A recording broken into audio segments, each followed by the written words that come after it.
दोस्तों, आज की कहानी है सासू माँ माँ बेटी की बातें घर नहीं तोड़ती। चलो दोस्तों, कहानी को शुरू करते हैं। सुन रही है ना जानकी, बेटी ससुराल गई है। अब अगर तू चाहती है कि वो अपने नए घर में रंग जाए और उन लोगों को जल्दी ही अपना ले, तो कम फोन करना उसे, रोज रोज फोन करके उसकी नई जिंदगी में दखल अंदाजी करेगी तो रास नहीं आएगा ये उसके ससुराल वालों को।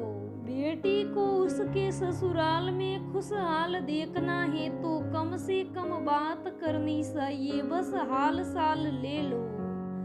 बहुत है जानकी जी की सास ने कहा। वह अपने छोटे बेटे बहू के साथ दूसरे शहर में रहती है। जानकी की बेटी देविका की शादी के कारण कुछ दिनों से यहीं थी। आज वह वापस जा रही थी तो जाते जाते अपनी नसीहत जानकी जी को दी गई। उनके जाने के बाद सासू माँ की कही एक एक बात उनके कानों में गूंज रही थी।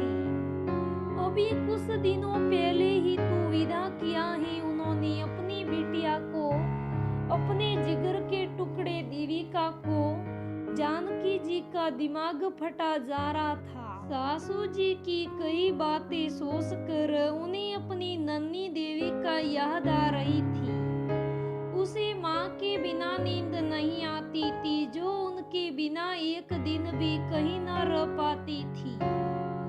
हर छोटी से छोटी, बड़ी से बड़ी बात शेयर करती थी देविका उनके। कभी 2 दिन के लिए भी अकेला नहीं छोड़कर गई थी उसे। कभी कहीं इमरजेंसी में जाना भी पड़ा तो 10 बार बात कर लेती थी वो। आज जब वह इतनी दूर है मुझसे तो कैसे छोड़ दूं उस नई दुनिया में, नए लोगों के बीच ऐसे अकेले। मुझसे बात किए बिना तो ना उसकी सुबह होती है और न ही रात। वह सोचने लगी, क्या बकई में एक माँ के अपनी बेटी से रोज बात करने से या उसके ससुराल की बातें बताने से उसे परेशानी होती है नई दुनिया में ढलने में। क्या वाकई में मेरी देविका रह पाएगी मुझसे बात किए बिना? अगर मैंने कम किया तो कहीं वो अकेलापन महसूस ना करे। जानकी जी ये सब सोच रही थी कि देविका का फोन आया। फोन उठाकर उससे बात की। देविका बोले जा रही थी, मम्मा आज ये हुआ, आज वो हुआ, हम यहाँ गए, ये किया, वो किया, फलाना ढींगड़ा। एक खुशी थी उसकी आवाज में। ऐसा लगता था जैसे पूरे दिन की बात अपनी मम्मा से करके हल्का महसूस करती थी अपने आप को। जानकी जी सोचने लगी, चलो अभी सब ठीक है, लेकिन अगर कभी कोई परेशानी हुई उसके जीवन में और मैंने बात करना कम कर दिया तो किससे बांटेगी वो अपनी परेशानी? किससे करेगी वो इतनी बातें? पूरा दिन उन लोगों के साथ रहती है, सुबह और रात को 2 बार फोन करती है। अब इतना अधिकार तो है मेरा कि मेरी बेटी ही मुझसे जब चाहे बात कर सके। देविका की प्यारी बातों को और उसकी सख्ती आवाज सुनकर जानकी जी ने तय किया कि वह सासू माँ की बातों पर ध्यान नहीं देगी और देविका को ऐसे अकेले नहीं छोड़ेगी। उनका पूरा हक बनता है अपनी बेटी का दुख सुख बांटने का और उसके जीवन में क्या चल रहा है ये जानने का। कुछ दिनों बाद देवरानी के बेटे का जन्मदिन था तो जानकी जी उनके घर गई। एक दिन वहीं रुकी। सासू माँ ने देखा कि कल रात को भी देविका से बात हुई और अब सुबह फिर फोन आ गया। फोन काटते ही उन्होंने जानकी जी पर बरसना शुरू कर दिया। मैंने समझाया था ना बहू तुझको, अब पराये घर की हो गई है बिटिया। बात कर लिया कर उससे, लेकिन तुम पर कोई फर्क नहीं पड़ता। अपने हाथों से बर्बाद कर लेगी अपनी बेटी का घर। तेरे पल्लू से बंधी रहेगी तो कभी नहीं अपनाएगी वो उन लोगों को। कभी ना हो पाएगी वो उनकी ससुराल में पूरी तरह। रमने के लिए मायका छोड़ना ही पड़ता है लड़की को।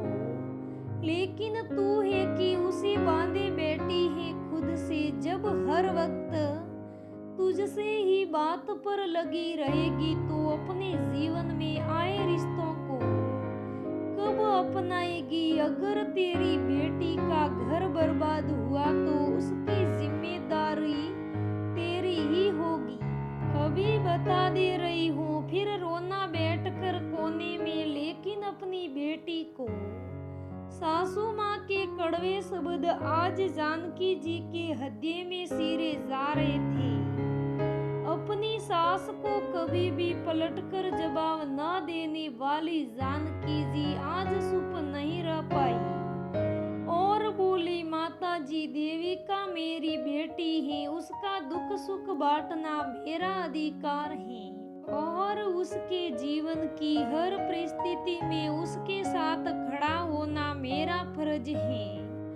और शादी कर देने से नई माँ के दिल से अपनी बेटी के प्रति प्रेम और परवाह कम हो जाती है।